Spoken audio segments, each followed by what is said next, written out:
night were appalling. You wouldn't take your cat out in this, so don't blame our cameraman for the poor pictures.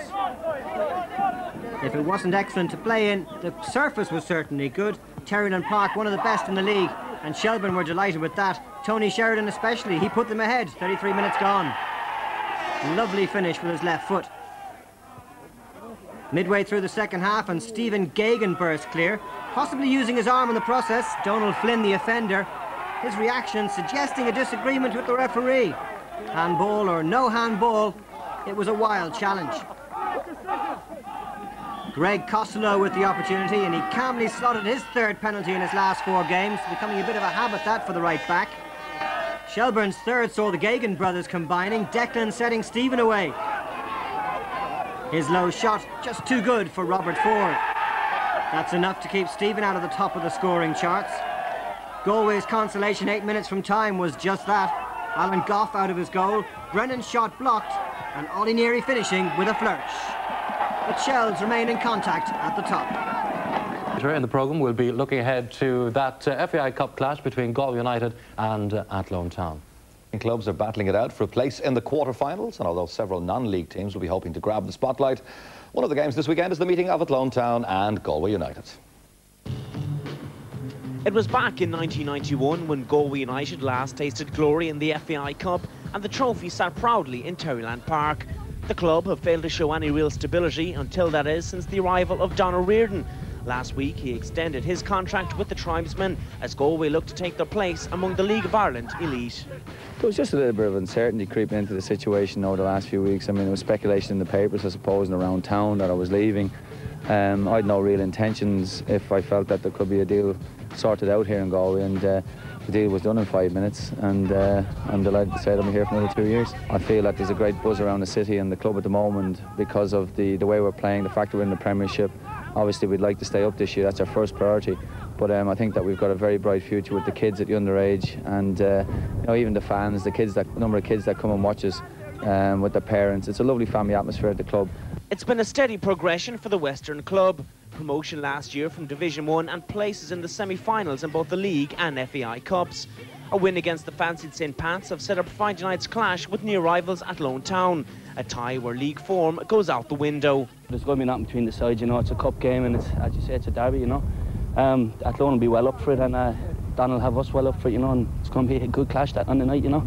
The Athlone are a good cup side, and with the derby situation as well, it's always a tough game. Form goes out the window. It's like playing Sligo as well, you know. As I said, form goes out the window, and you never know it's on the night. The fortunes of Athlone Town haven't been shining too brightly of late. They currently ply their trade in the Division 1 basement. They too suffered some early season blues, but a change in manager and the situation seems to be improving. Since I took over in November, we've played 9 games and we lost 3 of that 9. In the last month we've only conceded 2 goals, so things are on the way up. We have 11 more, 12 more points on the table now than we had in November, so things have improved in that regard. Unbeaten now in 4 games, the Midlanders are beginning to find the form. Tomorrow night's cup meeting offers them an opportunity to salvage a disappointing season. Under the stewardship of Green, the goals have flowed, but the Achilles heel of the St. Mel's outfit has been their consolation of late goals. Things are starting to pick up in the last few weeks, you know. We seem to have grown in confidence and seem to be playing a lot better. But still, again, last Friday night, we seem to be giving away late goals. Just a lot of concentration, I'd say, in the last few minutes, you know, which has cost us throughout the season, you know. But it seems to be picking up now, and especially with the cup now coming up, it's you know, it's a great chance for us, really. Athlone have a proud cup tradition. 2 seasons ago, they were the beaten semi-finalists when Cork City ended their dreams. A win over Galway on Friday might set them up for a similar feat this season, as they aim to bridge their 76-year wait for cup glory. 2 years ago, we beat in a semi-final against Cork. They were a lot stronger side, but even to get that far in the competition was good now for the town itself. And there was a lot of support down that day as well. It's very good now, you know. League position and form go out the window in local derbies. Couple that with a place in the last 8 of the FAI Harplager Cup, and Friday night's meeting should prove tie of the round. Darren Frehel, TV3 Sport at St. Mel's Park in Athlone. We can't wait for that match if you're one of the... Ogden made it advantage Galway in the first half before Alan Clark scored the Athlone Town equaliser in the 65th minute. The tie then came down to spot kicks. Galway won it 4-2. Controversy surrounded Stephen Caffrey should have been ruled offside. And the students had further reason to protest to the officials after Bow's second in the 85th minute. This time Glenn Crowe and Ray Kelly appeared offside, but again the goal stood. Kelly went on to make it 3-0 to Bows in injury time. Claire McNamara, RTE News. Now there's one game in the first. No goals, very little action either. The pitch deteriorated in the opening minutes, and so too did the standard of the passing. That being said, there were certain moments which caused a little interest if nothing else. Michael Donlan had his full debut. He had a reasonably good game, his touch was quite good, he worked very hard, and in the second half he had a great chance which Gary Connaughton saved very well. Then in the end, Athlone had a chance from Devine. They could have had a penalty, Colin Fortune was brought down, and then in the dying moments Neil Ogden was clean through, looked like he was going to score, but the ball got stuck in the mud. As a metaphor to sum up the match, it was perfect. You seem to have had a great weekend down in the Midlands, Gary. Wearing the away strip, the mould-breaking Mayo men in Brian Kerr's squad were Galway United's Sean Millee and his clubmate Alan Murphy, as well as former Gaelic football goalkeeper John O'Hara, who played in last year's All-Ireland minor final. I think it's fantastic that we've 3 players from Mayo, which is considered a bit of an outpost for soccer and one of probably the most westerly county in Ireland. Not a great traditional soccer area, but there's been a huge amount of very positive work going on there in the local leagues, youth leagues and in junior football. It's very seldom that there's many lads from the west, like, and now that there's 3 from Mayo and we all know each other, we've all played it with each other. It's great, like, it's great to boost soccer in Mayo.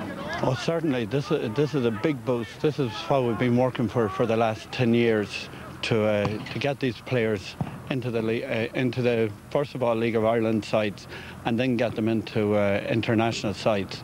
This will be a huge boost for young players. My ambition was to play for Ireland, like, and I see everyone else, the little lads, like, from Mayo, like, geez, now we can make it as well, like, you know, we're no different to any of them, like. Other people will see us and they'll see that they've got a great opportunity now to be seen. Like, Mayo is a place that wasn't really seen before, but now the doors are open for people to be brought through. I'm hopeful that when they see this, that they will even put the extra effort, and it will encourage the many players that are in the county as well to work a lot harder to try and reach the pinnacle that these players have reached tonight. Mayo is considered an untapped market for soccer talent, but its best players almost always have to leave the county to progress their football careers. I don't think really many managers look in Mayo. See, like myself, Sean, John, so you have to be kind of playing outside Mayo because they don't really go to Mayo to find these players. Like, I was captain of Mayo. I wanted to develop my soccer skills, like, and I came to Dublin to play in the best league in Dublin. So I ended up playing with Belvedere, which was great. Like, it really developed me. Sean's travels continued when he moved into senior football with Galway United.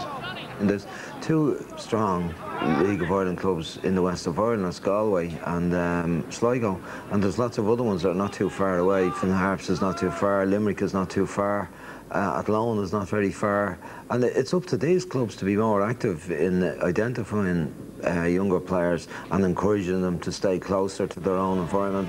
It's fairly outrageous that players will go from the west of Ireland at 16 years of age on a weekly basis to train and play in Dublin. One club that has shown its determination to keep Connacht's best talent within the province is Aircom League Club at Galway United. If I see good players, I will recommend them to the likes of Galway United. We're very lucky in that we have Don O'Riordan there, and he's taken a huge interest in youth and he's willing to give them a chance. He sends the boys down and he recommends a very good player on nearly every occasion. No matter who they are, we bring them in, have a look at them, and if we feel they're good enough, we sign them. But the quality of player in Mayo obviously is tremendous. We don't have the amount of players to produce very good teams to win All-Ireland Cups, but certainly we have the individual players that can perform and are top-class players. I'm hoping with the new regional development officers, the new coaching structure that's been put into place, that these players won't have to leave our own county to be recognised. at this present moment, people like myself and John will have to leave. Like, but maybe if there was a similar setup to Galway United, like if there was a kind of a Mayo United, you could get a competitive side. Like, I think it's improving all the time, and players like us are coming through all the time, so that's a good sign. But I think there should be something there for kind of to hold on to us players. We've gone our different ways, but players coming up, say under 14, there should be something there for them to aim at, like in Mayo. There needs to be a National League club so that everybody in Mayo could aim for something. You know, have youth sides and develop all the players to come through like to the National League. I don't know if there's a possibility for certainly a League of Ireland team to be set up in Mayo. But Mayo is strong, you know, as far as junior soccer is concerned. They've got a very strong league. They have a lot of summer leagues up there, you know, and the standard's very, very high. But, you know, I mean, we'll certainly accommodate anyone that wants to come from Mayo and play for us, because, as I say, the standard up to now has been excellent. As I say, with 4 lads in our squad at the moment, that's a very high percentage. So long may that continue, and long may the quality of soccer in the west of Ireland continue.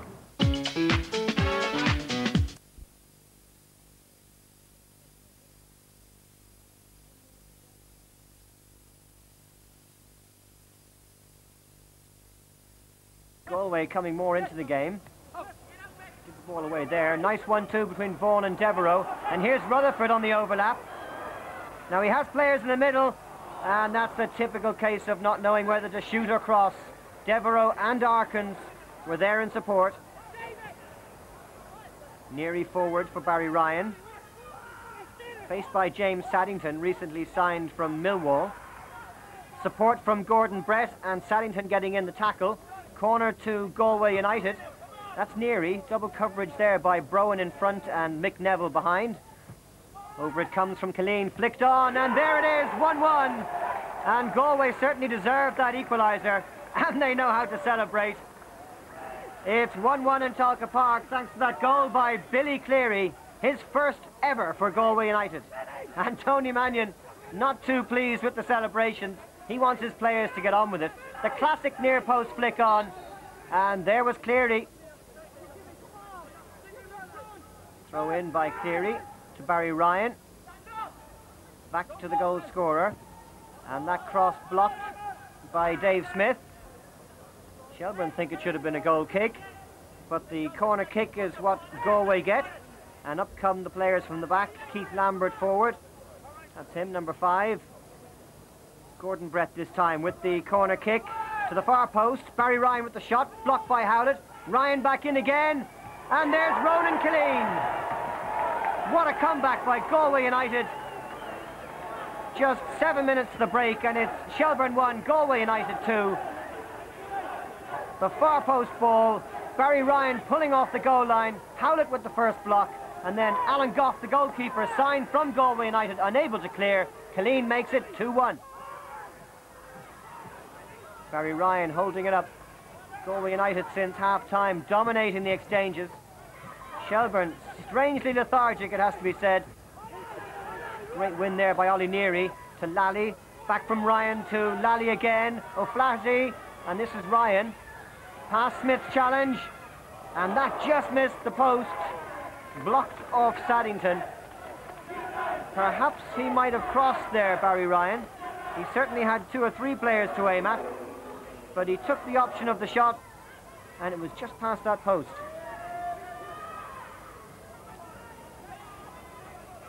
Smith, forward to Vaughan, gives it away, and once again Galway playing the neat triangles, and a lovely ball down the line for Ryan. O'Flaherty's inside, it breaks for Neary. Oh, that's a great goal for Galway. Superbly taken by Ollie Neary, the man whose mistake in the first half gave Shelburne the lead. That error certainly atoned by this brilliant strike. Came off Saddington's heel, and there he was from 18 yards. 3-1 to Galway. So can Shelburne find a way back? This is Arkins, and that's a good shot. And a good save again by Costello. The first strike on target, though, it has to be said, by Shelburne in the second half.